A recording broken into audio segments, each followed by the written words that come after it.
नमस्कार, मी अदिती सारंगधर. आत्ता मी ॲकमे हॉस्पिटलमध्ये आलेले आहे. घाबरून जाऊ नका, हॉस्पिटलमध्ये आले म्हणजे काही झालं नाही, पण वयाच्या 50शीकडे झुकत असताना आपल्याला आपली काळजी घेण्यासाठी सतत काही टेस्ट करत राहणं किंवा स्वतःच्या तब्येतीसाठी डॉक्टरांना येऊन भेटणं, आपलं शरीर दाखवणं हे खूप महत्त्वाचं असतं. आणि असे डॉक्टर्स घराच्या जवळ असतील, निष्णात असतील आणि त्यांना भेटल्यावर बरं वाटणारे असतील तर ह्याच्यापेक्षा अजून काय हवं असतं. तर असंच हे एक उत्तम हॉस्पिटल आहे.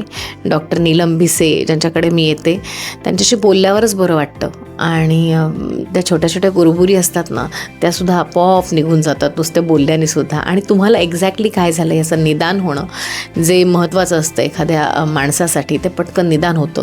दुसरी महत्त्वाची गोष्ट म्हणजे इकडचा सगळा स्टाफ, इकडची सगळ्या नर्सेस किंवा इकडचा सगळा टेक्निकल नॉन टेक्निकल स्टाफ इतका प्रेमाने बोलतो. म्हणजे मी कलाकार आहे म्हणून नाही, पण येणाऱ्या प्रत्येक पेशंटला त्याला काय होतं आहे, त्याला बरं वाटणार आहे अशी खात्री देणारं सगळा स्टाफ आहे, प्रेमाने बोलणारा स्टाफ आहे.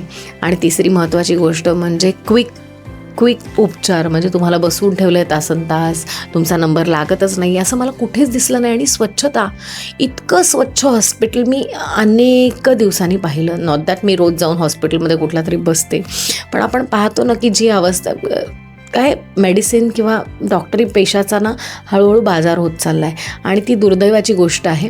पण इथे मला ते कुठेच जाणवलं नाही. मी स्वतः एका डॉक्टरांच्या फॅमिलीत येते. माझे आजी आजोबांपासून वडिलांपासून सगळे डॉक्टर, माझी आई नर्स होते. सो मला वाटतं की डॉक्टरांच्या पेशाला फक्त पैसा उकळणाऱ्या लोकांपलीकडे एक रिस्पेक्टही मिळणं आवश्यक आहे ना. तर मला ह्या हॉस्पिटलमध्ये आल्यावर 100% असं वाटलं की yes, these are the people. हे डॉक्टर्स आहेत, हे लोकांच्यासाठी काम करणारी माणसं आहेत. त्यामुळे मला खूप समाधान वाटलं. थँक्यू.